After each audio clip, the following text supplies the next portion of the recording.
अस्सलाम वालेकुम प्यारे दोस्तों।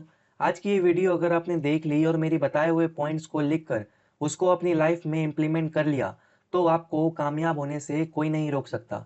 मेरी ये वीडियो दूसरों से अलग इसीलिए है क्योंकि मैंने इस वीडियो में सिर्फ दुनिया की कामयाबी हासिल करने का तरीका नहीं, बल्कि आखिरत की कामयाबी हासिल करने का तरीका भी बताया है। तो अगर आप मेरे बताए हुए ये 6 पॉइंट समझ गए और उसके हिसाब से अपनी लाइफ स्पेंड करोगे, तो दुनिया आपके कदमों में आ जाएगी और आपको सक्सेसफुल होने से कोई भी नहीं रोक पाएगा। अल्लाह पाक से आप ये दुआ मांगा करो कि या अल्लाह हमें शुक्र वाली ज़िंदगी अता करें और हमें हज़रत दाऊद अलैहिस्सलाम और हज़रत सुलेमान अलैहिस्सलाम की तरह नेमतों में डुबा दे और हमें शुक्र की तौफीक अता करें। ये एक लाइन आप लोग कमेंट बॉक्स में ज़रूर लिखिए, जिससे कि हमेशा हमेशा के लिए ये दुआ कमेंट बॉक्स में सेव हो जाएगा। और लोग जब भी आपके कमेंट में आमीन लिखेंगे, तो क्या पता किसकी दुआ कबूल हो जाए आपके हक में। हमें अल्लाह से शुक्र वाली ज़िंदगी मांगनी है, ना कि सब्र वाली। तो चलिए अब हम अपनी वीडियो की तरफ आगे बढ़ते हैं। 14 से 25 साल की एज जो होती है ना, वो एज है जिसमें आपकी आने वाली ज़िंदगी डिपेंड करती है। दुनियावी सक्सेस एंड आखिरत की सक्सेस इसी एज पर डिपेंड करती है। यही वो एज होता है जब इंसान को सुनने की और समझने की सबसे ज़्यादा ज़रूरत होती है, और इंसान कुछ समझना तो दूर, सुनना भी पसंद नहीं करता। बट यही वो समय है, अगर आप इसमें ये 6 गलती करने से बच गए ना, तो आपकी ज़िंदगी भी सँवर जाएगी और आखिरत भी। इसमें जो 5th पॉइंट है वो काफ़ी इम्पोर्टेंट होने वाला है, और 6 पॉइंट में मैं आपको सॉल्यूशन देने वाला हूँ कि कैसे आप ये 5 पॉइंट्स को अपनी लाइफ में इम्प्लीमेंट करके सक्सेस को अचीव कर सकते हैं। तो हमारा सबसे पहला पॉइंट है स्टेइंग इन मीनिंगलेस और अब्यूसिव रिलेशनशिप्स। आप लोग भी जानते होंगे कि आज के समय में बेहयाई कितनी आम हो गई है। तो अगर आप चाहते हैं कि आपको दुनिया और आखिरत की कामयाबी मिले, तो प्लीज़ टॉक्सिक रिलेशनशिप्स में मत रहिए। जो लोग इससे बचे हुए हैं, प्लीज़ आप इनमें मत फंसना कभी भी। और जो भी लोग हराम रिलेशनशिप में मुब्तला है, प्लीज़ आप लोग तौबा करिए।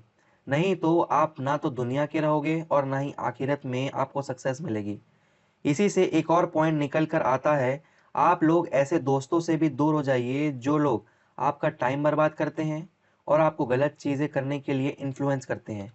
तो प्लीज़ आप ये 2 चीज़ों का ध्यान रखिए। मैं अभी बस पॉइंट डिस्कस कर रहा हूँ। पाँचों पॉइंट डिस्कस करने के बाद आपको मैं इसका प्रैक्टिकल सॉल्यूशन दूँगा कि कैसे आप इन चीज़ों से बच सकते हैं, कैसे अपनी लाइफ़ को बेटर बना सकते हैं। Now moving towards second point, attempting to make their parents happy instead of standing up for what you are truly passionate about। देखिए, बहुत सारे बच्चे ऐसे होते हैं, उनको पता ही नहीं होता कि उनका पैशन किस चीज़ में है और वो अपनी आने वाली लाइफ में क्या करने वाले हैं, कौन सा करियर उनके लिए बेटर होगा। एंड फिर वो ये करते हैं कि जो उनके पेरेंट्स बोलते हैं, वो सब्जेक्ट ले लेते हैं, और फिर जब ग्रेजुएशन के बाद नौकरी नहीं मिलती, तो फिर उसके बाद में रिग्रेट होता है कि ये करियर तो आपके लिए बना ही नहीं था। तो आपकी लाइफ में ऐसी सिचुएशन ना आए, उसके लिए आपको अपना विजन अभी से बनाना होगा कि आपका पैशन किस चीज़ में है और आप क्या करेंगे तो आप कमाल कर देंगे। तो अगर आपको आपका पैशन क्या है पता लगाना है, तो ये आई बटन में मैंने एक वीडियो का लिंक दिया है, ये आप देख लेना। इस वीडियो के ख़त्म होने के बाद आपको आपका विजन क्लियर हो जाएगा और आपको आपका पैशन पता लग जाएगा कि क्या करना चाहिए आपको अपनी लाइफ में, और वो चीज़ आप करेंगे तो आपकी लाइफ 95% लोगों से बेटर हो जाएगी इंशाल्लाह। Our third point is fear of rejection and failure. देखिए, बहुत सारे लोग रिजेक्शन या फेलियर के डर से नई नई चीज़ें ट्राई करने से डरते हैं। अगर आप में भी ये बुरी आदत है, तो प्लीज़ आप इससे बचिए और नई नई चीज़ें हमेशा ट्राई करते रहिए। जब तक आप ट्राई नहीं करेंगे, तब तक आपको वो चीज़ नहीं मिलेगा जिसमें आप बेटर हैं। थॉमस एडिसन का एक कोट है, I didn't fail 1000 times, the light bulb was an invention with 1000 steps. So अगर थॉमस एडिसन भी एक या दो बार ट्राई करके फेलियर एंड रिजेक्शन के डर से बल्ब पर एक्सपेरिमेंट करना छोड़ देते, तो क्या हमें बल्ब मिलता? और जिस रोशनी में आप बैठे हो, क्या वो आपको मिलता? नहीं ना। थॉमस एडिसन ने 1000 बार ट्राई किया, तब जाके उनको सक्सेस मिली। इसी तरह आपको भी नई नई चीज़ें ट्राई करते रहना पड़ेगा, तभी जाके आपको भी कामयाबी मिलेगी इंशाल्लाह। Our fourth point is wasting time trying to find yourself instead of creating yourself। Fourth point को समझने के लिए आपको सेकेंड एंड थर्ड पॉइंट को अच्छे से समझना पड़ेगा। Purpose doesn't just hit you over the head one day. जो भी आपका पर्पस है वो आपको एक दिन में नहीं मिल जाएगा। आपको डिफरेंट चीज़ें ट्राई करते रहनी होगी। आपको वो चीज़ करनी होगी जो चीज़ें आपकी स्ट्रेंथ होगी। मोस्टली लोग वो चीज़ करते हैं जो दूसरे कर रहे हैं, और वो चीज़ नहीं करते जिसमें वो बेटर है, जिसमें उनका स्ट्रेंथ है। तो प्लीज़ ये गलती भी आप ना करें अपनी लाइफ में। नाउ और fifth point is trying to please everyone. मतलब कि अगर आप सबको खुश रखोगे और लोगों को खुश रखने के लिए अपने आप को बदलना पड़े आपको, तो लोग तो खुश हो जाएंगे। बस एक इंसान खुश नहीं रहेगा और वो है आप। तो आपको सेल्फिश बनना पड़ेगा और पहले आपको खुद के बारे में सोचना पड़ेगा। सबसे पहले आप, उसके बाद आपके माँ बाप, और फिर परिवार वाले, उसके बाद फिर दुनिया वाले आते हैं।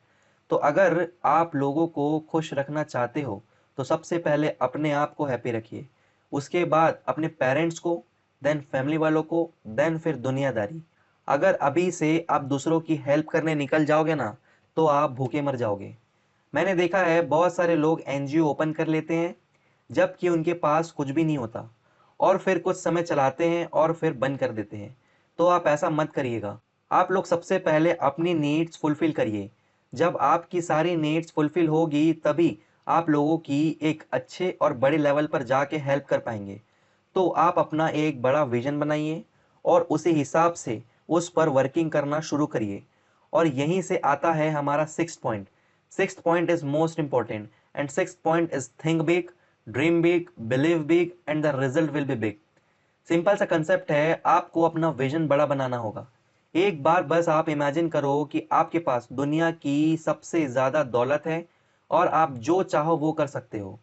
तो अब आप एक डायरी लीजिए और उसमें वो चीज़ लिखिए जो जो आप करना चाहोगे। सब चीज़ लिखिए जो जो आप करेंगे। आप ये लिख कर तो देखिए, जब आप बड़ा सोचेंगे तभी तो आप बड़ा कर पाओगे। आप बड़े सपने देखिए, बस यही एक रास्ता है सक्सेस पाने का।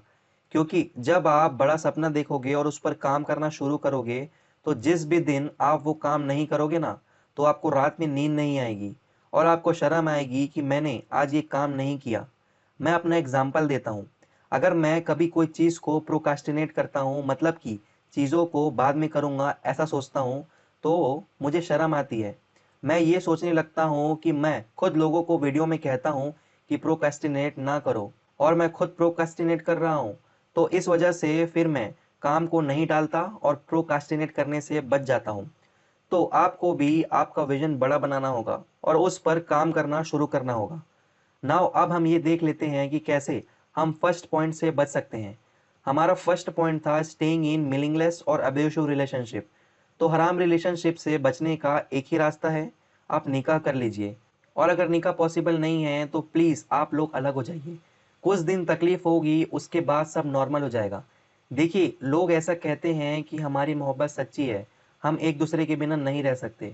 तो ये बात फालतू की बात है। ऐसा कुछ नहीं होता है, और ये सब बस थोड़े समय का अट्रैक्शन होता है। बाद में जब फिजिकल रिलेशन कायम हो जाता है तो ये सब अट्रैक्शन ख़त्म हो जाता है। और मेरी बहनों, याद रखो, ये चीज़ों में लड़कों का कुछ भी नहीं जाता।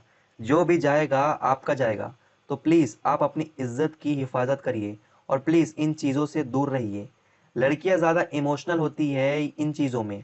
प्लीज़ आप अगर ये हराम रिलेशनशिप में मुब्तला हैं तो प्लीज़ आज ही तौबा कर लीजिए और अल्लाह की नेक बंदों में शुमार हो जाइए। नहीं तो आपके पेरेंट्स की इज्जत पानी में डूब जाएगी, आपकी कोई इज्जत नहीं रहेगी सोसाइटी में, ना ही आपके बच्चों की कोई रिस्पेक्ट करेगा और ना ही आपके ससुराल में कोई आपका रिस्पेक्ट करेगा। और भी बहुत सारी चीज़ें हैं जो आपको फेस करनी पड़ेगी। तो प्लीज़ आप तौबा कर लीजिए, बस कुछ दिन तकलीफ़ होगा, उसके बाद सब नॉर्मल हो जाएगा। प्लीज़ मेरी ये बात मान लीजिए, प्लीज़। आप लोग उम्मत की शहज़ादियाँ हैं। प्लीज़ कोई भी ऐसा काम ना करे जिससे मुस्लिम उम्मा पर लोग उंगलियां उठाएं। गुनाहों में सुकून नहीं है मेरी बहनों, हलाल रास्ता को ही आप चुनो। हलाल चीज़ों में ही अल्लाह ने सुकून डाला है। और जितनी भी आदतें हैं वो चीज़ आप एक पेपर पर लिखिए और तौबा कर लीजिए और उससे बचने की कोशिश कीजिए। आपको अपनी लाइफ बेटर बनाना है ना, तो आपको लाइफ में डिसिप्लिन लाना होगा। और अगर आप चाहते हैं कि आपकी लाइफ में डिसिप्लिन आ जाए तो ये पॉइंट को फॉलो करें। फर्स्ट, 5 टाइम पाबंदी के साथ नमाज अदा करिए। सेकंड, सुबह और शाम अल्लाह का जिक्र किया करिए, ओनली 5 to 10 मिनट्स। गुनाहों से बचिए जितना हो सके। बस ये 3 पॉइंट को फॉलो करिएगा। इंशाल्लाह आपकी लाइफ में डिसिप्लिन आ जाएगी और आपकी लाइफ ट्रैक में आ जाएगी और आपको दुनिया और आखिरत की कामयाबी मिल जाएगी। अल्लाह पाक से दुआ है कि अल्लाह पाक आपको एक बेटर लाइफ अता करे और आपकी सारे ड्रीम्स को फुलफिल कर दे और आपकी लाइफ से सारे प्रॉब्लम्स को ख़त्म कर दे और आपको कभी भी किसी का मोहताज ना बनाए और आपको दुनिया और आखिरत की कामयाबी अता करे। आमीन या रब्बुल आलमीन। अगर आपको ऐसा लगता है कि इस वीडियो ने आपकी लाइफ में कोई वैल्यू ऐड की है, तो इस वीडियो को जितना हो सके उतना शेयर कर दीजिए। व्हाट्सअप स्टेटस में भी आप लगा सकते हैं या फिर पर्सनली व्हाट्सअप में, फेसबुक में, इंस्टाग्राम में शेयर कर सकते हैं। आपने मुझे इतना समय दिया उसके लिए थैंक यू वेरी मच। मिलते हैं फिर एक नई वीडियो में, तब तक के लिए अल्लाह हाफिज़।